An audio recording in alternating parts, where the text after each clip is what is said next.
கர்த்தருடைய பரிசுத்த நாமத்திற்கு உண்டாவதாக. இது காத்திருப்பதான நேரம். காத்திருப்பு நேரம் என்பது விசேஷமான ஒரு நேரம். நம்மை நாம் இனிதாடி தெரிந்து பரிசுத்தப்படுத்திக் கொண்டு தேவனுடைய சமூகத்தில் நாம் பெற்றுக்கொண்டு விடுதலான அபிஷேகத்தை ஒரு விஷயத்தில் நாம் புதுப்பிக்கிறதான ஒரு நேரம். இப்படிப்பட்ட நேரங்கள் பல சபைகள் இல்லாமல் இருக்கிறது. நாம் இது சரியான விதத்திலே பயன்படுத்தி கொண்டு தேவனுக்குள் இருக்கிறதான நிறைவான வளர்ச்சியின் அபிஷேகத்தை பெற்றுக்கொள்வதற்கு கர்த்தர் நமக்கு இப்படிப்பட்ட காலங்களை வைத்திருக்கிறார். காத்திருப்பு கூட்டம் என்பது ஞாயிற்றுக்கிழமை ஆராதனை போலதான ஒரு நேரம் அல்ல. சரியான ஒரு அபிஷேகத்தின் அக்கினியை பெற்றுக்கொண்டவர்களாக, தேவ ஆவியின் முத்திரையை பெற்றவர்களாக நாம் திரும்பி செல்ல வேண்டும் என்பது இந்த ஜபத்தினுடைய கூறுகையின் நோக்கம். எல்லா ஜபம் போல இது ஒரு ஜபம், அதனால் நாம் உட்கார்ந்துருக்கணும் இல்லை. நான் வழக்கமாக காத்திருப்பு கூட்டத்தில் சொல்கிறது போல ஒவ்வொரு காத்திருப்பு கூட்டத்தில் ஏதாவது ஒரு அபிஷேகத்தில் ஒரு மாற்றத்தை, ஒரு மாறுதலை பெறணும். இன்றைக்கி அபிஷேகத்தில் ஒரு அளவு இருக்குதுன்னா நாளைக்கு அதை 10% மாற்றணும். ஒவ்வொரு காத்திருப்பு கூட்டத்தில் முன்னேறி செல்லணும். ஆவியில் இன்னும் நாம் முன்னேறி செல்வதை கர்த்தர் எதிர்பார்க்கிறேன். கர்த்தருடைய பரிசுத்த நாமத்துக்கு மகிமை உண்டாகலாம். இந்த காத்திருப்பு கூட்டத்தில் தேவன் நம்மோடு ஒரு கர்த்தருடைய பிள்ளையை அபிஷேகம் பண்ணுவதற்கு கர்த்தர் எதை கொண்டு தெரிந்து கொள்கிறார் என்பதை வேதத்தின் வெளிச்சத்திலிருந்து நாம் பார்க்க போகிறோம். கர்த்தருடைய பரிசுத்த நாமத்திற்கு மகிமை உண்டாவதாக. 1 சாமுவேல் 16ஆம் அதிகாரத்திலே 1ஆம் வசனத்தை வாசிக்கும் போது, கர்த்தர் இஸ்ரவேலின் ராஜாவாகிய சவுலை தள்ளி இன்னொரு ராஜாவை ஏற்படுத்தும்படியாக சாமுவேலுக்கு வாக்கு பண்ணி அவனை கொம்பை தைலத்தினால் நிரப்பிக்கொண்டு ஈசாயில் இருக்கிற இடத்துக்கு கடந்து போகும்படி கர்த்தர் சொல்லிய வசனங்களை நாம் அங்கே வாசிக்கிறோம். இந்த காத்திருப்பு கூட்டத்தினுடைய விசேஷித்த நாளிலே நாம் அபிஷேகத்தை பெறுவதற்கு எப்படிப்பட்டவர்களாக இருக்க வேண்டும், தேவன் தெரிந்து கொள்கிற மனுஷன் எப்படிப்பட்டவன் என்பதை நிதானிக்கிறோம். கர்த்தர் எல்லாருக்கும் அபிஷேகம் தருவதில்லை. தெரிந்து கொள்ளப்பட்டதான ஒரு சில அடையாளம் கொண்ட கர்த்தருடைய பிள்ளைகளுக்கு விசேஷ அபிஷேகத்தை வச்சிருக்கிறாங்க. உலகத்தில் நிறைய பேர் இருக்கிறாங்க. அவங்களுக்கெல்லாம் கிடைக்காத ஒரு அபிஷேகத்தை ஏன் கர்த்தர் நமக்கு கொடுக்குறாரு, ஏன் நமக்கு தெரிந்து கொள்றாருன்றதை வேதத்திலிருந்து நாம் கற்றுக்கொள்ள போகிறோம். இப்போ நிறைய பேர் நினைக்கிறோம், அபிஷேகத்தை உண்மையா, அது நாம் பெற முடியுமா, இல்லை அது சாத்தியமா? சில மனசுக்குள்ளேயே நினச்சிருக்கிறீங்க, அதை பெறுவதற்கு நான் போராடுறேன், ஆனால் பெற முடியல, பல காலங்கள் நான் முயற்சி செய்கிறேன், நான் 10 வருஷமாக முயற்சி செய்கிறேன், 5 வருஷமாக முயற்சி செய்கிறேன், இப்படி நாம் ஏதோ ஒரு காரியத்தை சொல்லிக்கிட்டு இருக்கிறோம். ஆனால் இங்கே வசனம் சொல்கிறது, அபிஷேகத்தை பெறுவதற்கான ஒரு தெரிந்து கொள்வதற்கான அடையாளங்கள் என்ன, அல்லது இந்த தெரிந்து கொள்ளப்படுகிற மனுஷனுடைய தோற்றம் எப்படி இருக்க வேண்டும், நாம் எப்படி இருந்தால் கர்த்தர் இந்த அபிஷேகத்தை தருவார் என்பதை இந்த வேதத்தில் இருக்கிற வசனங்கள் மூலமாக நாம் தியானம் செய்ய முடியும். 1 சாமுவேல் 16ஆம் அதிகாரத்தை வாசிக்கும் போது கர்த்தர் தாவீதை தெரிந்து கொள்கிறார் என்பதை நாம் அந்த அதிகாரத்திலிருந்து படிக்கிறோம். எப்படி தாவீதை கர்த்தர் தெரிந்து கொண்டார், ஏன் கர்த்தர் தாவீதை தெரிந்து கொண்டார்? தாவீது முதல் மகன் அல்ல, 8வது மகன். தாவீதோடு 7 சகோதரர்கள் கூட இருந்தாங்க. ஆனால் 7 பேரை கர்த்தர் வெறுத்து 8வதா இருக்கிற தாவீதை அபிஷேகம் பண்ண வேண்டியதான காரணம் என்ன? எத்தனையோ பேர்கள் நம்மை விட பராக்கிரமசாலிகள், உண்மை உள்ளவர்கள், பரிசுத்தமான போகிறது போல இருக்கிறவர்கள், இந்த உலகத்தில் உயர்வான ஸ்தானங்கள் இருக்கிறவர்கள் எல்லாம் வெறுத்து தள்ளி நம்ம ஏன் கர்த்தர் தெரிந்து கொண்டு அபிஷேகம் பண்ணியிருக்கிறார் என்பதை இந்த மாணவர்களை நாம் சிந்திக்க வேண்டியது மிகவும் அவசியமாக இருக்கிறது. தேவன் அபிஷேகம் பண்ணுகிறவன் யார்? தேவன் அபிஷேகத்துக்கு தெரிந்து கொண்ட மனிதன் எப்படிப்பட்டவன்? 1 சாமுவேல் 16ஆம் அதிகாரத்தை வாசிக்கும் போது அங்கே நாம் சில வசனங்களை நமக்கு முன்பாக கொண்டு வருகிறேன்.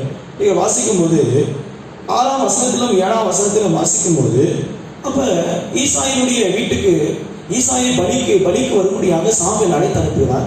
ஈசாய் பலிக்கு நிற்கிறான். அப்ப அவர் தாவீது சொல்றாரு, உன் பிள்ளைகள் எல்லாம் வர சொல்லு, நான் அவர்களை அபிஷேகம் பண்ண போறேன், அதுல ஒரு ஆளை கர்த்தர் அபிஷேகம் பண்ண கூட கொண்டு வா அப்படின்னு சொல்றாரு. அப்ப முதல்ல அவன் யாரை கொண்டு போய் நிறுத்துறான்னா, எலியாவை கொண்டு போய் நிறுத்துகிறான். கவனிங்க, அபிஷேகத்துல இவங்களுக்கு தான் அபிஷேகம் கிடைக்கும், அவங்களுக்கு தான் அபிஷேகம் கிடைக்கும் நாம் நினைக்கிறோம். அப்படி இல்லை. சில நினைக்கிறாங்க ஒயிட் ட்ரெஸ் போட்டால் அபிஷேகம் உடனே வந்துடும். சிலர் நினைக்கிறாங்க இவங்களுக்கு தான் கிடைக்கும், அவங்களுக்குலாம் கிடைக்காது அப்படின்னு நமக்குள்ளே ஒரு கண்ணோட்டம் வச்சுக்கிறோம். ஆனால் ஈசாய் எலியாவை கொண்டு போய் நிறுத்துறான். எலியா ரொம்ப பராக்கிரமசாலி, உயரமானவன், பராக்கிரமத்தோடு நிற்கிறவன். உடனே சாமுவேல் பார்த்தா இவனையும் அபிஷேகம் பண்ணணும். ஏன் அப்படி கேட்டால் தெரியுமா? சாமுவேல் ஏற்கனவே ஜனங்க பராக்கிரமசாலியும் உயரமும் பலமாக இருந்த சவுல் தான் முக்கியம்னு சொல்லி ஜனம் தெரிந்து கொண்டதுனால ஒருவேளை கர்த்தர் இப்போ இந்த பராக்கிரமசாலி தான் தெரிந்து கொண்டான்னு நினைச்சான். ஆனால் ஆண்டு சொன்னார், நான் எலியாவை தெரிந்து கொண்டேன். இன்னைக்கு நம்ம கிட்ட பலம் இருக்கிறதுனால, நல்ல ஆள் உயரம் மனுஷிய பிரகாரமான வல்லமையில் இருக்கிறதுனால கர்த்தர் நம்ம அபிஷேகம் பண்ணுவார்னா இல்லை. இவங்கெல்லாம் மாம்சத்தை ரொம்ப பெரிய ஆட்களாக இருக்கிறாங்க. இவங்க மாம்ச வாழ்க்கையில் ரொம்ப பெரிய ஆட்களாக உலகத்தில் காட்டிக்கிறாங்க. பணம் இருக்குது, பொருள் இருக்குது, பெரிய ஆட்கள். ஆனால் இவங்க மேலே மட்டும் கர்த்தர் ஆவி விட்டுவாங்க இல்லை. அப்படிப்பட்ட கர்த்தர் தெரிந்து கொள்றதும் இல்லை. இரண்டாவது சம்மாவை கத்தர் அந்த ஈசாய் கொண்டு வந்து வைக்கிறார், அவனையும் கத்தர் இருக்கிறார். இன்னைக்கு தேவன் வந்து அபிஷேகம் பண்ணுகிறதுக்கு மாம்சத்தை கத்தர் பார்த்தது இல்லை. மாம்சத்துடைய வளர்ச்சி, மாம்சத்துடைய பலமும் வந்து தேவையில்லை. இன்னைக்கு நாம நினைக்கிறோம் மாம்சம் எப்படி இருக்குது, எனக்குள்ள எப்படி நான் சுயாதீனமா இருக்கிறேன், என் மாம்சத்துல இத்தனை காரியங்கள் இருக்குது, அதனால கத்தரை என்னை வந்து அபிஷேகம் பண்ணட்டும் அப்படின்னு நினைக்கிறேன். நான் பரிசுத்தமா இருக்கிறேன், ஏழைக்கு இருக்கிறேன், கடன் கொடுக்குறேன், இதெல்லாம் செய்யறேன். மாம்சத்தினுடைய வளர்ச்சியை வைத்து தேவன் அபிஷேகத்தை கொடுக்கறது இல்லை. ஆனால் கவனி, உங்கள் மாம்சம் வந்து நீங்கள் வந்து மாம்சிக பிரகாரமான நல்ல காரியங்களை செய்கிறது, மற்றவங்க உதவி செய்கிறது, மாம்சிக பிரகாரமான காரியத்தினால் அபிஷேகம் பண்ணி தெரிந்து கொள்றாருன்னா தேவன் இல்லை. கத்தர் யாரை தெரிந்து கொள்ளுகிறார், எப்படிப்பட்ட அனுபவம் உள்ளவரை கத்தர் தெரிந்து கொள்கிறார்ன்றத சரியான விதத்தில் நாம் தெரிந்து கொள்ள வேண்டும். தாவீதுக்கு ஒரு செலக்ஷன் இருக்குது, எல்லாருக்கும் ஒரு செலக்ஷன் இருக்குது. பாருங்க, லைனாக எடுத்துறான் 8 பேரையும், 1 2 3 4 5 6 7 வந்தாச்சு 7 பேர். அதுக்கப்புறம் தாவீதை கூப்பிடவே இல்லை. தாவீதுக்கு அபிஷேகத்துக்கும் சம்மந்தம் இல்லாத மாதிரி ஈசாய் வந்து அமைதியாக காட்டிருக்கிறேன். ஆனால் சாமுவேல் கேட்டார், உனக்கு இவ்வளோ தானா? அப்போ சொல்கிறான், இல்லைங்க ஒரு சந்திக்கிறான். இந்த வசன வாசிங்க 16 11.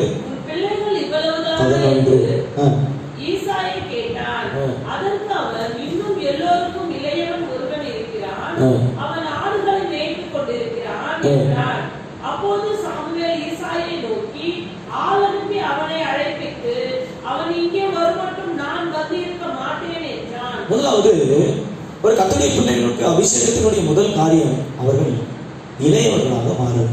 இது என்ன இளையவர்கள் என்றால் என்ன? இது மனுஷனாலே புறக்கணிக்கப்பட்டு தேவனாலே தெரிந்து கொள்ளப்பட்டதான ஒரு அனுபவம். இது உங்களுக்கு புரியுற மாதிரி சொல்லணும்னா, உலகத்தை வெறுத்தவர்கள், உலக சிற்றின்பங்களை வெறுத்தவர்கள், உலகத்தின் மாயை வெறுத்தவர்கள், மாம்சீக பிரகாரமான தொடர்பற்றவர்கள், கர்த்தருக்காக வைராக்கியம் பாராட்டுகிற இளையவர்கள். தாவீதுக்கு குடும்பத்தோடு சம்பந்தம் இல்லை, தாவீது சகோதரனோடு சம்பந்தம் இல்லை. அவன் சம்பந்தம்லாம் ஆடுகளோடு, நல்ல மெய்ப்பனோடு அவன் சம்பந்தம் இருக்கிறது. முதல் அனுபவம் கர்த்தர் அபிஷேகம் பண்ணுவதற்கு தெரிந்து கொள்வதற்கு நாம் இளையவர்களாக மாற வேண்டும். இது வந்து எதை காண்பிக்கிறது? உலகத்தால் அசட்டை பண்ணப்பட்டு உலகத்தால் தள்ளப்பட்டிருக்கிறான ஒரு அனுபவம். நாம் எத்தனை விஷயம் உலகத்தால் தள்ளப்பட்டிருக்கிறோம்? நீங்கள் சொல்கிறீங்க, எங்களை எல்லாரும் தள்ளிட்டாங்க, ரட்சிக்கப்படுறதால தள்ளுறாங்க, ஜெபிக்கிறதுனால எங்களை ஒதுக்குறாங்க, நான் வந்து கர்த்தருக்காக வைராக்கியம் பாராட்டினா எங்களை ஒதுக்கி தள்ளுறாங்க. ஆமாம், கரெக்டு. உங்களை ஒதுக்கும் போது, உங்களை வெறுக்கும் போது ஒன்று தெரிந்து கொள்ளுங்க, நீ தான் கர்த்தரால் தெரிந்து கொள்ளப்பட்ட அபிஷேகம் பார்த்தேன். மனுஷன் ஒதுக்கிறதுனாலேயோ மனுஷன் எதிர்க்கிறதுனாலேயோ நாம் தள்ளப்பட்டு போகிறது இல்லை. அபிஷேகம் பண்ணப்பட்ட கர்த்தருடைய பிள்ளைகள் அடையாளத்தில் ஒன்று இளையவர்கள் வெறுத்து மனுஷர்களால் தள்ளப்பட்டவர்கள். நீங்கள் வேதத்தில் பாருங்க, கர்த்தர் அபிஷேகம் பண்ண ஒவ்வொருத்தரையும் கொஞ்சம் திரும்பி வேதத்தில் பாருங்க. இயேசு கிறிஸ்துவை எல்லாரும் வெறுத்து தள்ளினாங்க. ஆனால் அதை கவனிச்சு பாருங்க, இயேசு கிறிஸ்துவில பரிசுத்தாவின் அப்படியே வந்து இறங்கி இருந்தார். நம்முடைய வாழ்க்கையில நமக்கு யார் வெறுக்கிறாங்களோ, யார் கைவிடுறாங்க என்பது அல்ல. நாம் சரியான தெரிந்து கொள்ளுதலுக்குள்ளே, கர்த்தருக்குள்ளே நம்மை அர்ப்பணித்து நம்முடைய வாழ்க்கை கட்டி எழுப்பும் போது நாம் அபிஷேகம் பண்ணப்படுவதற்கு கர்த்தர் நம்மை தெரிந்திருக்கிறார். ஏசாயா 53 வசனத்திலே வாசிக்கும் போது, அவர் அசட்டை பண்ணப்பட்டவரோ மனுஷனாலே புறக்கணிக்கப்பட்டவருமாக இருக்கிறார். மனுஷனாலே புறக்கணிக்கப்பட்டதாயினும் தேவனாலே தெரிந்து கொள்ளப்பட்டவர்கள் நாம் என்பதை இந்த மாலையிலே கர்த்தர் உறுதி செய்து நினைப்பூட்டுகிறார். தாவீது மனுஷனால புறக்கணிக்கப்பட்டவன், தேவனாலே தெரிந்து கொள்ளப்பட்டவன். நாம் மனுஷனால எவ்வளவு புறக்கணிக்கப்படுறோமோ நல்லா தெரிஞ்சுங்க. மனுஷீகம் மாம்சம் நம்ம எவ்வளவு வெறுக்கிறாங்களோ, ஒதுக்குறாங்களோ, அவ்வளவுக்கு அவ்வளவு நாம் கர்த்தராலே தெரிந்து கொள்ளப்படுறது, கர்த்தர் நம்மை தெரிந்திருக்கிறார் என்பதுக்கு அடையாளம் தான். வச்சு பாருங்க, எத்தனை விஷயம் உங்களை வெறுத்துருக்கிறாங்க, எத்தனை விஷயம் உங்களை ஒதுக்கி தள்ளி இருக்கிறாங்க. எல்லாரும் நினைச்சாங்க 7 பிள்ளைங்க அப்பாவோட இருக்கிறான், அம்மாவோட இருக்கிறாங்க, அவங்க அபிஷேகம் பண்ணிட போறாரு, உயர்த்திட போற, ராஜாவாக தள்ளி நிறுத்திட போறாரு நினைச்சான். ஆனா ஆண்டவர் செஞ்சாரு பாருங்க, யாருமே பார்க்காத, யாருமே நினைக்காத, தள்ளப்பட்டதான புறக்கணிக்கப்பட்ட இளைஞனா இருந்த தாவீதை கர்த்தரை அழைத்து வர சொல்றார். நாம எந்த இடத்துல உட்கார்ந்து இருக்கிறோமோ, எந்த இடத்துல தள்ளப்பட்டிருக்கிறோமோ, அங்கிருந்து கொண்டு வந்து சிங்காசனத்தின் அபிஷேகத்தை தருகிறார். நாம இருக்கிற இடத்துல நம்மளை சந்திக்கிற தேவன். நாம போய் எங்க மறைஞ்சிருக்கிறோமோ, நான் எழும்ப முடியாது, இப்படிதான் குறுகி இருப்புன்னு சொல்ற இடத்துல நம்மை சந்தித்து அங்கேயே நம்ம அபிஷேகம் பண்ற. அதுக்கு நாம என்ன செய்யணும்? மாம்சத்தை வெறுக்கணும், உலகத்தின் ஐக்கியத்தை வெறுக்கணும். நீங்க நம்ம எத்தனை பேர் அப்படி வெறுக்கிறவர்களாக இருக்கிற யோசிச்சு பாருங்க. தாவீது தான் அப்பாவோட அம்மாவோட சகோதரோட சிநேகமா இருந்திருந்தாங்கன்னா நிச்சயமா நான் சொல்றேன், அந்த அபிஷேகம் கொடுக்கும்போது அவங்க சொல்லியிருப்பாங்க, எல்லாரும் வந்துட்டோம், தாவீது இல்லை, தாவீது ஒரு ஆளை கொண்டு போய் வர சொல்லியிருப்பாங்க. ஆனா 7 பேரும் சொல்லல, தாயும் சொல்லல, தகப்பனும் சொல்லல. அப்ப அர்த்தம் என்னன்னா, குடும்பத்தோடும் சகோதரர்களோடும் ஒரு ஐக்கியம் இல்லாத. நீங்க நான் உலக பிரகாரமா சொல்ல, நான் ஆவிக்குரிய வாழ்க்கையில சொல்றேன். இது உலகத்தில் இருக்கிறதுல வேறு பிரிக்கிறதான அனுபவம். சில பேர் தேவ சமூகத்தை தேடும் போது உலகத்தின் ஐக்கியத்தை தேடணும். உலகத்து ஐக்கியத்தை காட்டிலும் தேவனுடைய ஐக்கியத்தை அதிகப்படுத்துகிற சிந்தை உள்ள ஒரு தாவீதுகளை கர்த்தர் அபிஷேகம் பண்ணுகிறார். ஏன் அதிக நேரம் தேவ சமூகத்துக்கு கொடுங்கன்னு சொல்றோம்? ஏன் அதிக நேரம் தேவனை தேடுங்கன்னு சொல்றோம்? உலகத்துக்கு கொடுக்க நேரத்தை காரணம் கர்த்தர் கொடுக்க நேரத்தை அதிகப்படுத்துன்னு சொல்றதுக்கு காரணமே இவர்களை கர்த்தர் தெரிந்தெடுத்து அபிஷேகம் பண்ணுகிறார். அவன் உலகத்துக்கு நேரம் கொடுத்துட்டு மாம்சத்துக்கு நேரம் கொடுத்துட்டு கர்த்தரை அபிஷேகம் பண்ணுவாருன்னு நினைக்கிறது முடியாத காரியம். இப்ப தாவீது அபிஷேகம் பண்ணணும்னா உலகத்தை மாம்சத்தை வெறுத்து கர்த்தருக்காக நிற்கிற ஒரு சுபாமனவராக மாற வேண்டும். நீங்கள் அப்படிப்பட்டவர்களாக இருக்கிறீங்களா? வச்சு பாரு. உங்களை தேவன் தெரிந்து கொண்டிருந்தாருன்னா நீங்க உலகத்தை ஜெயிக்க முடியும், மாம்சத்தை ஜெயிக்க முடியும், உலகத்தோட கலப்பை ஜெயிக்க முடியும். எவர்களை கர்த்தர் தேர்ந்தெடுக்கிறார். அதெல்லாம் 1 கொரிந்தியர் 1ஆம் அதிகாரத்தில் வாசிக்கும் போது அந்த வசனம் சொல்லப்பட்டது, பலம் உள்ளவர்களை பலவான்களை வெட்கப்படுத்தும்படி பலவீனர்களை கர்த்தர் தெரிந்து கொண்டார். உள்ளவைகளை அவமாக்கும்படி தேவன் உலகத்தில் இல்லாதவர்களை இழிவானவர்களை கர்த்தர் தெரிந்து கொண்டார். தாவீதுக்கு உலகத்தின் பார்வையில் இழிவானவன், தாவீது உலகத்தின் பார்வையில் பலவீனன், தாவீது உலகத்தின் பார்வையில் இல்லாதவன் இழிவானவன். ஆனால் கர்த்தருடைய பார்வையிலோ அவன் வெளியேறப்பட்டார். நாம மாம்சத்தின் பிரகாரமான வாழ்க்கையில எப்படி இருக்கிறது முக்கியம் அல்ல. நிறைய நினைச்சிருக்கிறோம், நான் அபிஷேகம் பெற்றவுடனே நான் பணம் வந்துடும், பொருள் வந்துடும், பிரகாசமா இருப்போம். மாம்சத்துல வருகிற பிரகாசம் கொஞ்ச நாளைக்கு தான் நிற்கும். ஆனா ஆவிக்குரிய வாழ்க்கையில் இருக்கிற பிரகாசம் எப்போதுமே நிற்க செய்கிற எரிகிற விளக்காக இருக்கும். 7 சகோதரருக்கு மாம்சத்துல பலன் இருந்தது, பார்வையில் அழகா இருந்தாங்க, நல்ல நல்ல பலவான்களா இருந்தாங்க. ஆனா அவங்க எல்லாம் கர்த்தர் வெட்கப்படுத்திட்டாரு. கவனிங்க, இவங்க நினைச்சாங்க தாவீதை வெட்கப்படுத்தணும், தாவீது ஒரு ஆளா நினைக்கல. ஆனா கர்த்தர் அபிஷேகம் பண்ணி யாரும் வெட்கப்படுத்திட்டாருன்னா முழு குடும்பத்தையே வெட்கப்படுத்திட்டார். நாம சரியான அபிஷேகத்தை பெறுவதற்கு தகுதியான ஒரே கிருபை என்னன்னா, தேவனுக்குள்ளே நம்மை அர்ப்பணித்து தேவனோட ஐக்கியத்தை புதுப்பிக்கும் போது எங்கே வெட்கப்படுத்தினப்பட்டோமோ அதே இடத்துல தூக்கி நிறுத்துறதுக்கு ராஜ அபிஷேகத்தை கர்த்தர் வைத்திருக்கிறார். நாம செய்ய வேண்டியது ஒரே ஒண்ணுதாங்க, தாவீதை போல நல்ல மெய்ப்பனுக்குள்ள அடங்கியிருந்து இந்த சத்தியத்துக்குள்ளே நம்மை ஒப்பு கொடுத்து ஆவிக்குள்ளே நம்ம வாழ்க்கை கட்டி எழுப்பப்பட வேண்டும். அவன் மாம்சத்தை ஒருபோது யோசிக்கவே இல்லை. பார்க்கறதுக்கு அவன் ரொம்ப வித்தியாசமா இருக்கான். 7 பேருக்கும் இவனுக்கு ஒரு தனி வித்தியாசம் தெரியுது. சாமுவேல் பார்க்கறாரு, இவன் அழகா இருக்கான், உயரமா இருக்கான், இவனுக்கு கூட்டு அபிஷேகம் பண்ணு. ஆண்டு சொன்னாரு, நீ எதை பார்க்கற? நான் தோற்றத்தை பார்க்கிறேன், நான் இருதயத்தை பார்க்கிறேன். அப்போ முதலாவது நாம் இளைஞர்களாக மாற வேண்டும். இரண்டாவது, நாம் இருதயத்திலே சுத்தமுள்ளவர்களாக கர்த்தருடைய பார்வையில இருதயம் கர்த்தருக்கு ஏற்றதாக இருக்க வேண்டும். 1 சாமுவேல் 16ஆம் அதிகாரம் நீங்க வாசிக்கும் போது 7ஆம் வசனத்துல கர்த்தருடைய இருதயத்தை பார்க்கிறார், கர்த்தர் இருதயத்தை விரும்புகிறவராக இருக்கிறார். அப்போ 2வது அனுபவம் அபிஷேகத்தை தெரிந்து கொள்வதற்கு நம்முடைய இருதயம் கர்த்தருக்கு பிரியமானதாக மாற வேண்டும். இருதயம் கசப்பான பிச்சைகள் கொண்டது, இதுல இருந்து கசப்பான வேர் முளை திரும்பி இந்த சரீரத்தை தீட்டுப்படுத்துகிறதாக இருக்கிறது. 16ஆம் அதிகாரம் 7ஆம் வசனத்தை வாசிக்கும் போது கர்த்தர் இருதயத்தை பார்க்கிறார். அப்ப நாம மாம்சீக பிரகாரமான காரியத்தை பார்க்கணும். அபிஷேகம் கொடுக்கிறதுக்கு, அபிஷேகத்தை பெற்றுக்கொள்வதற்கு கர்த்தர் நம்ம இருதயத்தை பார்க்கிறார் இருக்கிறார். பைபிள்ல நிறைய பேர்கள் சொல்லப்பட்டிருக்கிறது. தாவீதுக்கு சொல்லும்போது அப்போஸ்தலர் 13ஆம் அதிகாரத்தில் வாசிக்கிறோம், தாவீது கர்த்தருடைய இருதயத்துக்கு ஏற்றவன். நாம் கர்த்தருடைய இருதயத்துக்கு ஏற்றவாக இருக்கிற கர்த்தருடைய பிள்ளைகளான ஜீவி நமக்குள்ள வரும்போது இருதயத்துக்கு ஏற்ற கர்த்தருடைய பிள்ளைகள் கர்த்தரை தெரிந்து கொண்டு அபிஷேகம் பண்ணுகிறார். அவன் தாவீது குடும்பத்தினுடைய இருதயத்துக்கு ஏற்ற மாதிரி நடக்கல, அப்பா அம்மாவுக்கும் உலக மாம்சத்துக்கும் உலக ஜனத்துக்கு ஏற்றார் போல் நடக்கல. அவன் யாருடைய இருதயத்துக்கு ஏற்றார் போல் நடந்துக்கிறான்னா கர்த்தருடைய இருதயத்துக்கு ஏற்றது போல நடந்துக்கிறான். நம்முடைய இருதயம் யாருக்கு ஏற்றது போல நடக்கிறது? மனுஷனை பிரியப்படுத்த நடக்குதா, இல்ல நம்மை பிரியப்படுத்த நடக்குதா, இல்ல தேவனை பிரியப்படுத்த நடக்குதா? சொல்றது உங்களுக்கு கடினமா தெரியலாம். நம்ம இருதயம் யாரை பிரியப்படுத்த நடக்குது?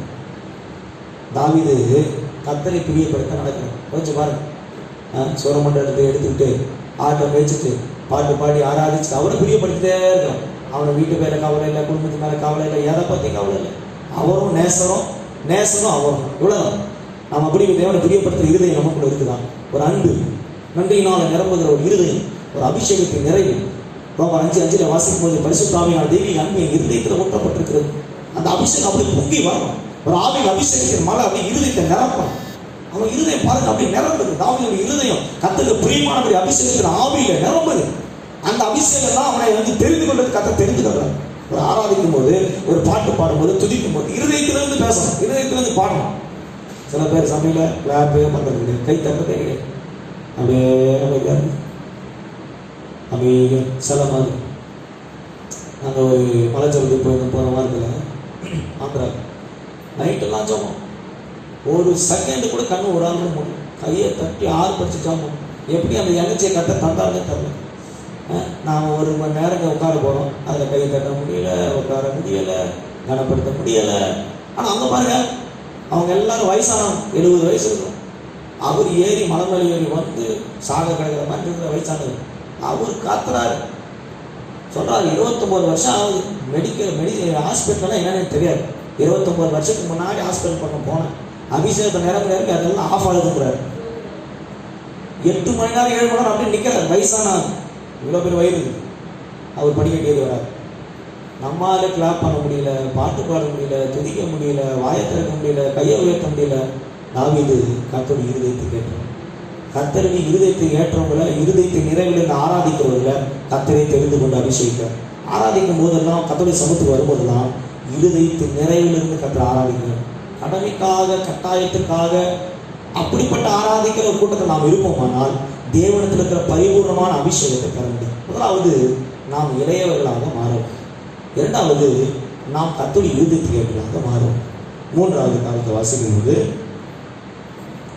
11ஆம் வசனம், பிள்ளைகள் இவ்வளவுதானா என்று ஈசாயா கேட்டார்.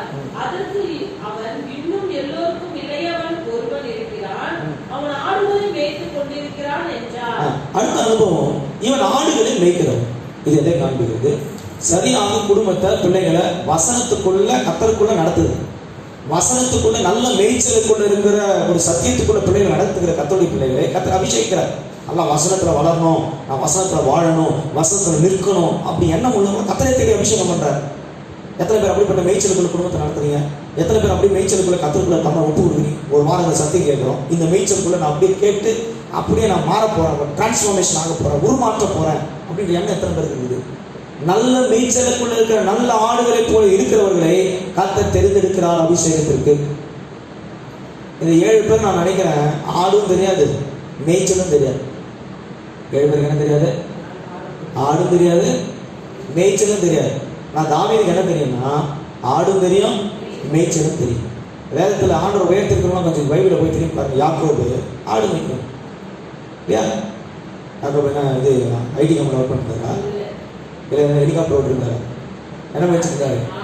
நாம் சொன்னோம் ஆடு மேய்க்கிறவன் கேவலமாக சொல்கிறோம். அவன் தான் 5-10 வரலாம் மோதிரம் போட்டுருக்கான். நம்மளால அவங்கள்ட்ட கை கட்டி கொண்டு பைபிள் சொல்றது பாருங்க. யாக்கோபு ஆடு வச்சிருந்தான், தாவீது ஆடு வச்சிருந்தார், மோசே ஆடு வச்சிருந்தான். இயேசு கிறிஸ்து கூட படத்தில் போடும்போது எப்படி போடுறாங்க? அவர் எங்கே மேய்ச்சாருன்னு தெரியல, இவங்க எங்கே பார்த்தாருன்னு தெரியல. அப்படி எல்லாரும் ஆளாளு கொண்டு வந்து எதோ பண்ணுறாங்க. ஆனால் கர்த்தர் தெரிந்து கொள்ளுகிற அபிஷேகம் பண்ணப்பட்ட கர்த்தருடைய பிள்ளைகள் எப்படி இருக்கணும்னா, இந்த மெய்ப்பனுடைய சத்தியத்துக்குள்ள கட்டி எழுப்புகிற அனுபவம் கொண்டவர்களை கர்த்தர் தேர்ந்தெடுக்கிறார். உங்களால் சத்தியத்தில் சொல்கிற வார்த்தைக்கு அப்படி நிற்க முடியுதா? கர்த்தர் இந்த வார்த்தை இப்படி நில்லு அப்படின்னு சத்தியம் சொன்னாங்க, என்னால் நிற்க முடியும், நான் மாற்ற முடியும், அப்படிப்பட்ட எண்ணம் இருக்குதா? காலையில் அந்த கூட்டத்தில் பேசும்போது எல்லாரும் வந்துட்டாங்க. ஒவ்வொருத்தரும் சொன்னாங்க, இந்த மாதிரி என்கிட்ட பேசினார், அந்த மாதிரி என்கிட்ட பேசினார், இப்படி பேசினார். அடுத்த மீட்டிங் நீங்கள் தான் வரும், அடுத்த மீட்டிங் நீங்கள் தான் வரும், அங்கே ஒரு மீட்டிங் இருக்குது தான் வரும். நான் சொன்னேன், இதெல்லாம் ரைட்டு, வசனத்தின்படி வாழுவியா, வசனப்படி மாற்றியா? நீ கேட்டவங்க நம்மளை சந்திக்கிற மாதிரி வசனம் ஒன்று ஆலையில் ஆமன்னு சொல்கிறோம். ஆனால் மேய்ச்சலுக்குள்ளே நம்ம கட்டி எழுப்புகிற அனுபவம் உண்டா? நல்ல ஆடுகளாக மெய்ப்பனுக்குள்ளே கட்டி எழுப்புகிற அனுபவம் நமக்குள்ளே இருக்கிறதா? சத்தியத்தை கேட்கும் ரொம்ப சந்தோஷமா இருக்குது. எனக்கா கத்திர ஆசை பேசுறாரு, நம்மளை சிலத்தை கண்டிக்கிறாரு, சிலத்தை ஆசிர்வதிக்கிறாரு, சிலத்தை தேட்டுறாரு, சிலத்தை ஆட்டுறாரு, சில குத்துறாரு. எல்லாத்தையும் ஏற்றுக்கொள்கிற மெய்ப்பனுக்குள்ளே இருக்கிறதான அனுபவம் உள்ளவர்களை கத்திர அபிஷேகம் பண்றாரு. தாவீது பாருங்க, ஒரு ஆடு இப்படி ஓடுது, சரி பண்ணுறான், ஒரு ஆடு காயப்படுத்துது, கட்டுறான். அந்த மெய்ப்பனுக்கு ஏற்ற சிந்தை உள்ள ஒரு குடும்பத்தில் இருக்கிற தாயோ தகப்பனோ பிள்ளைகளோ சத்தியத்துக்குள்ள கட்டி எழுப்புற அனுபவம் உள்ளவர்களை கத்தை தெரிந்து கொள்றாரு. நீங்க நினைக்கிற மாதிரி எல்லாரையும் கத்தை கூப்பிட்டு அபிஷேகம் பண்ணுங்க. 7 பேர் வந்து மிலிட்ரி போர்ஸ் நிற்கிறவங்க எங்க நிற்கிறவங்க என்ன? ஆமா, கோலியாத்து பெலிஸ்துக்கு போகும்போது 7 பேர் சொல்றான், பார்த்து சரி நீ ஆடு மேய்க்கிறவன், நான் வந்து யுத்த அடிக்கிறேன், நீ வந்து என்கிட்ட சொல்லிட்டு இருக்கிற. அவன் ஒரே அடி அடிச்சு செத்து போயிடுவேன், நாய்களுக்கு இறையா போட்டுரும், பறவைகளுக்கு இறையா போட்டுருவேன், நான் கோலியாத்து சொல்லிட்டு இருக்கிறான். வந்த வேலை என்ன? சாப்பாடு கொடுத்தியா, போயிட்டு அப்படின்னு சொன்னான். தாவீது சொன்னா, நீ வந்து மாம்சத்தில் பேசிக்கிற, நான் ஏற்கனவே அபிஷேகம் பண்றேன், எனக்குள்ள இருக்கிற அபிஷேகத்தின் அளவுக்கு ஊனுக்குள்ள இருக்கிற மாம்ச பலத்துக்கு வித்தியாசம் இருக்குது. நீதித்த கர்த்தருடைய நாமத்துல வரான ஒரே கல்லை அடிச்சா போத்து நான் கோலியாத்து. இதுக்கு 2த்துக்கும் வித்தியாசம் இருக்குது. அவனுக்கு வந்து மாம்சத்துல பயிற்சி எடுத்தவன், தாவீது மாம்சீக பயிற்சி அல்ல, வசனத்திலே வார்த்தையிலே கட்டி எழுத்தி அபிஷேகத்திலே தன்னை மாற்றிக் கொண்டவன். ஒரு கர்த்தருடைய பிள்ளைகள் வார்த்தையை கேட்கும் போது, வார்த்தையிலே தன்னை மாற்றி தன்னுடைய வாழ்க்கையை கட்டி எழுப்பும் போது, பெரிய கோலியாத் நின்றாலும் இந்த அபிஷேகம் அவனை தட்டி வீழ்த்த முடியும். நான் நினைச்சது பெரிய பேய் வந்து அமுக்குது, பெரிய பிசாசு வந்து போராடுது, எங்கள் வீட்டில் வந்து போராட்டமா இருக்குது. எப்படி அபிஷேகம் பண்ண வீட்டில் வந்து பிசாசு போராடும்? அமுத்தம் எப்படி வரும்? அபிஷேகம் பண்ணப்பட்ட தெரிந்து கொள்ளப்பட்ட பாத்திரமா இருக்கிற மெய்ப்படுக்குள்ள இருக்கிற ஆடுகளா இருக்கிற கர்த்தருடைய பிள்ளைகளுக்கு கோலியாத்தும் பெரிய விஷயம் இல்லை, உலகமும் யுத்தங்களும் பெரிய விஷயம் இல்லை. அபிஷேகமே அவனை வீழ்த்த செய்கிற வல்லமை தருகிறது. அப்ப இந்த அபிஷேகத்துக்கு நாம் என்ன செய்யணும்னா, மெய்ப்பனுடைய ஆடுகளாக மாற வேண்டும். வசனத்தின்படி வாழ்க்கை கட்டி இருப்பது. அடுத்த அனுபவத்தை குறித்து வாசிக்கும் போது நாம் அங்கே வாசிக்கிறோம். 12ஆம் வசனத்தை வாசிக்கும் போது வாசித்து பாருங்கள். அவன் சிவந்த மேனியோ அழகிய கண்களோ நல்ல ரூபம் உள்ளவனுமாய் இருந்தான். அப்பொழுது கர்த்தர் இவன்தான், நீ எழுந்து இவனை அபிஷேகம் பண்ணு என்றார். எனக்கு நேரம் இல்லை, நான் ஷார்ட் பண்ணுற டைம் இது ஒவ்வொரு விளக்கணும்னா எனக்கு ஒரு மணி நேரம் தேவைப்படும் நினைக்கிறேன். நான் நேரத்தை சொல்லி கவனி. தாவீது முதல்ல நான் சொன்ன தாவீது இளைவனுடைய அனுபவம் நமக்கு வேண்டும். இரண்டாவது கர்த்தருடைய இருதயத்துக்கு ஏற்றதாக நம்ம மாறுவோம். மூன்றாவது நல்ல மெய்ப்பனுடைய வசனத்தின்படி கட்டி எழுப்புகிற ஆடுகளாக நம்முடைய ஜீவியத்தை ஒப்புக் கொடுத்தோம்.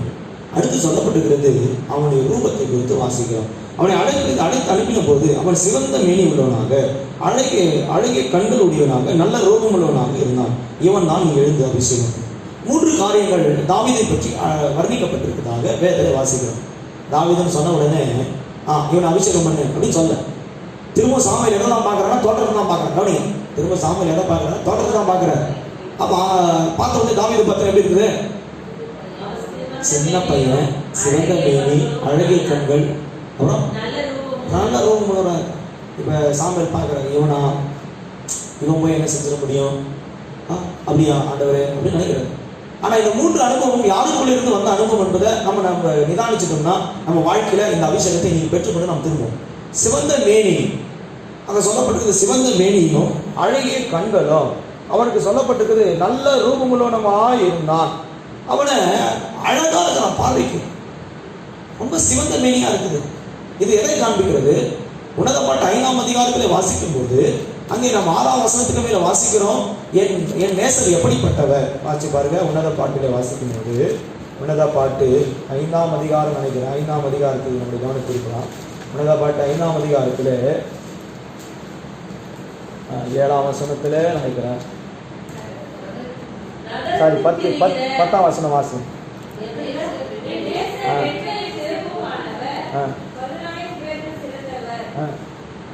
வாசிங்க. அவர் தலை தங்கமயமாய் இருக்கிறது, அவர் தலைமையில் சுறுசுறுலாகவும் காலத்தை போல் கருமையுமாய் இருக்கிறது. அவருடைய கண்கள் தண்ணீர் நிறைந்த நதிகளின் ஓரமாய் தங்கும். புறாக்களுக்கு ஒப்பானவைகளோ, காலில் கழுவப்பட்டவைகளோ, வேர்த்தியால் பதிக்கப்பட்ட வைரங்களுமாய் இருக்கிறது. இதை காண்பிக்கிறது நாம் கிறிஸ்துவின் ரூபத்தை பெற்றுகிற அனுபவம், சாயலை மாற்றுகிற அனுபவம் உள்ளவர்கள் இந்த அபிஷேகத்தை பெற முடியும். நாம் சரியான சாயலாக மாற வேண்டும். அதனால வசனம் சொல்லுது, நாம் தேவனுடைய சமூகத்தில் வரும்போதுதான் ஒரு சாயலை மாற்றும். என்ன சாயல்? மாம்சீக சாயலை கலைத்து போட்டு பரிசுத்த ஆவிக்குள்ளாக நம்முடைய ஆவியிலே நம்முடைய சாயலை மாற்றுகிறோம். பரிசுத்தமாக்குதலை தேவ பயத்தோடு பூர்ணமாக்க கடவோம் அப்படி நேரத்தில் வாசிக்கிறோம். மறுமாக்கப்பட வேண்டும். நம்முடைய சாயல் வந்து புதிதாக்கப்பட வேண்டும். நம்முடைய பழைய சுபாவங்கள், பழைய காரியங்கள், ஜீவியங்கள் இவைகளெல்லாம் அழித்து ஒரு புதிய மனிதனாக, புதிய சிருஷ்டியாக மாற்றப்பட வேண்டும். ரோமர் 8ஆம் அதிகாரத்தை வாசிக்கும் போது 29ஆம் வசனத்தில் வாசிக்கிறோம். அங்கே என்ன வாசிக்கிறோம்? தேவன் எவர்களை முன்குறித்தாரோ அவர்களை தமது குமாரனுடைய சாயலுக்கு ஒப்பாக்குவதற்கு முன்குறித்திருக்கிறார். அப்போ தேவனும் எதற்காக முன்குறித்திருக்கிறார் என்பதை ரோமர் சபைக்கு அழகாக பவுல் எழுதுகிறார். ரோமர் 8:29 வாசிக்கும் போது குமாரனுக்கு ஒப்பான சாயலாக்குவதற்கு கர்த்தர் முன்குறித்திருக்கிறார். இங்க தாவீது யாருடைய சாயலை காணப்படுகிறார் என்றால் அவர் கர்த்தருடைய சாயலை காணப்படுகிறார். இயேசு கிறிஸ்து நல்ல சிவந்த மேனி உள்ளவர், அழகு உள்ளவர், சௌந்தரியம் உள்ளவர். அதே சாயலை இவர்களும் கொண்டு வருவார்.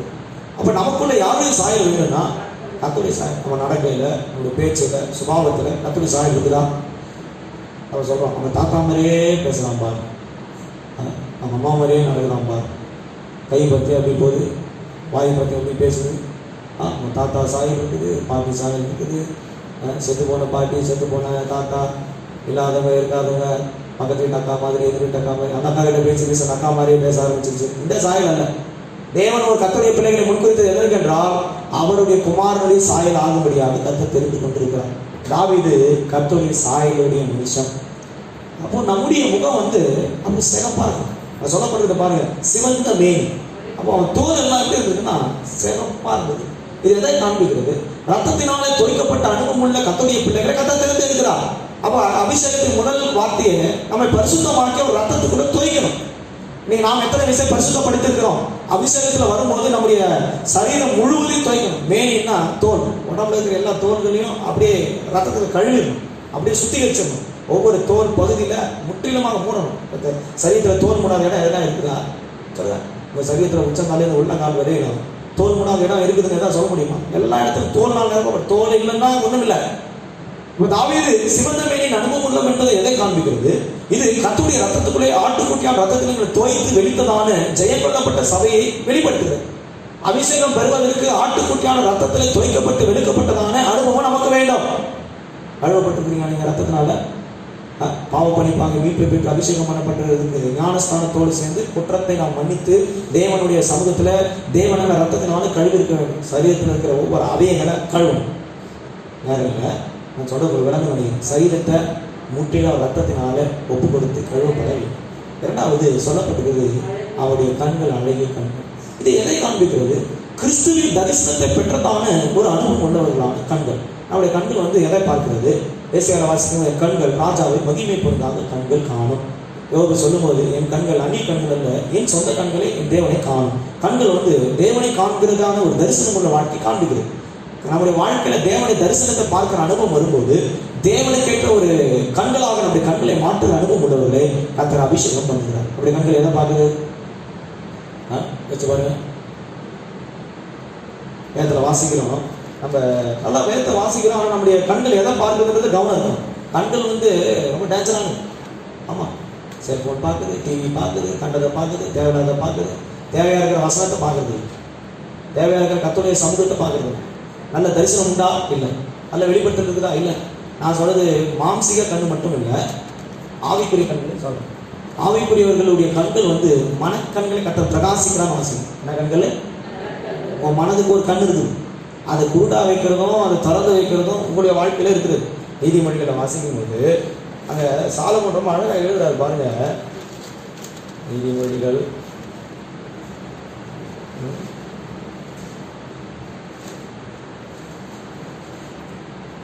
பிரசங்கி முதலாம் 2ஆம் அதிகாரம் 10வது வசனம். பிரசங்கி 2:10 வாசிங்க. பிரசங்கி 2.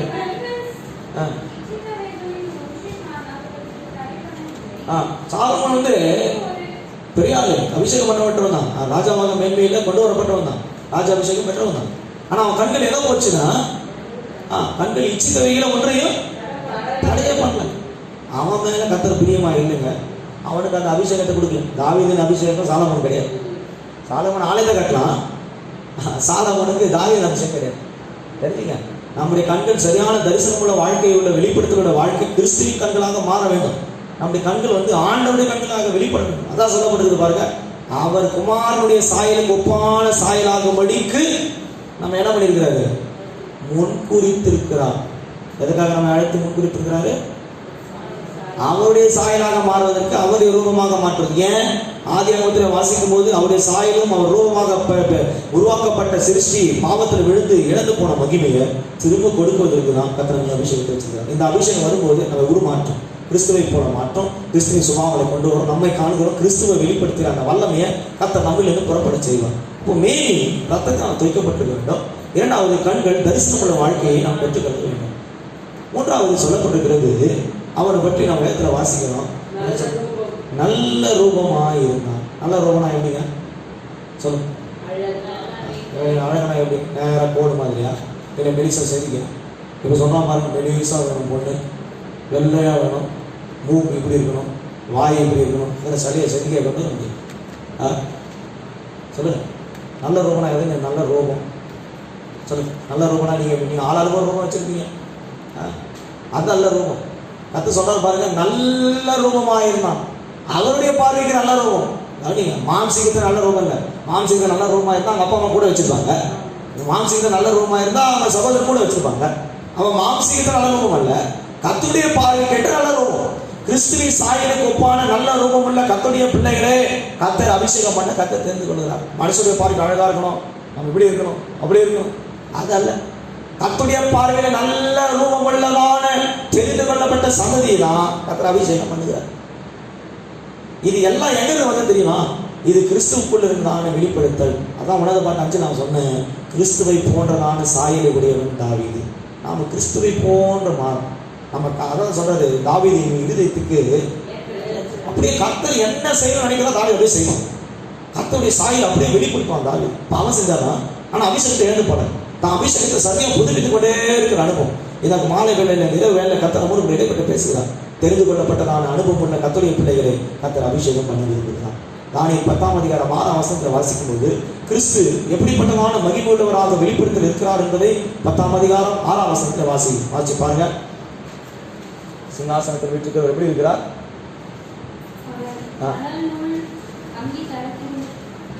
10:10 வாசம். என் கண்கள் ஏழுக்கையில் சணநூல் வஸ்திரம் தரித்து தமது அறையில் பாசி தங்க கச்சை கட்டி கொண்டிருக்கிற ஒரு புருஷனை கண்டேன். அவருடைய முகம் மின்னலின் பிரகாசத்தைப் போலவும், அவருடைய கண்கள் எரிகிற தீபங்களைப் போலவும், அவருடைய புயங்கள் அவருடைய கால்களும் துலக்கப்பட்ட வெண்கல நிறத்தைப் போலவும், அவருடைய வார்த்தைகளின் சத்தம் ஜனக்கூட்டத்தின் ஆரவாரத்தைப் போலவும் இருந்தது. இதே வசனங்கள் வெளிப்படுத்தும் 4ஆம் அதிகாரத்தில் அங்கே நாம் வாசிக்கிறோம். 2ஆம் 3ஆம் 4ஆம் வசனத்தில் உடனே நான் ஆவிக்குள்ளானேன், அப்போது இதோ வானத்தில் ஒரு சிங்காசனம் வைக்கப்பட்டிருந்தது, அந்த சிங்காசனத்தில் ஒரு வீட்டு இருந்தார், அந்த வீட்டில் இருந்தவருடைய சாயலை கொடுத்து வாசிக்கும் போதும், நான் அதிகம் பேசல. அங்க சொல்லப்பட்டிருக்கிறது சிங்காசனத்தில் வீட்டிருந்தவருடைய சாயல். அப்ப சிங்காசனத்தில் வீட்டிருக்கிறது யாரு? கிறிஸ்து ஜெயம் கொள்ளப்பட்ட ஆண்களுக்கு கிறிஸ்து ஜெயம் கொள்ளப்பட்டவராக சிங்காசனத்தில் வீட்டிருக்கிறார். ஜெயம் கொள்ளுகிற அபிஷேகம் பண்ணப்பட்ட கர்த்தருடைய பிள்ளைகள் அவரோடு அவருடைய சிங்காசனத்தில் அமர்கிறார்கள். இந்த அபிஷேகம் பண்ணப்பட்ட கர்த்தருடைய பிள்ளைகள் அவருக்கு ஒப்பான சாயலாக மறுரூபமாக்கப்பட்டு தேவனிடத்தில் போகிறவர்களாக இருக்கிறார்கள். அப்ப தாவீது தேவனுடைய சாயலுக்கு ஒப்பான சாயலை உடையவன். நீங்க நினைக்கிறோம் அந்த அக்கா ரொம்ப நல்லா பாட்டு பாடுது, அந்த அம்மா ரொம்ப அழகா பேசுது, அவளை போல பேசி பழகிறோம், அந்த வார்த்தைகளை பயன்படுத்த நினைக்கிறோம், அந்த சாயலுக்கு நம்ம மாற்ற நினைக்கிறோம்.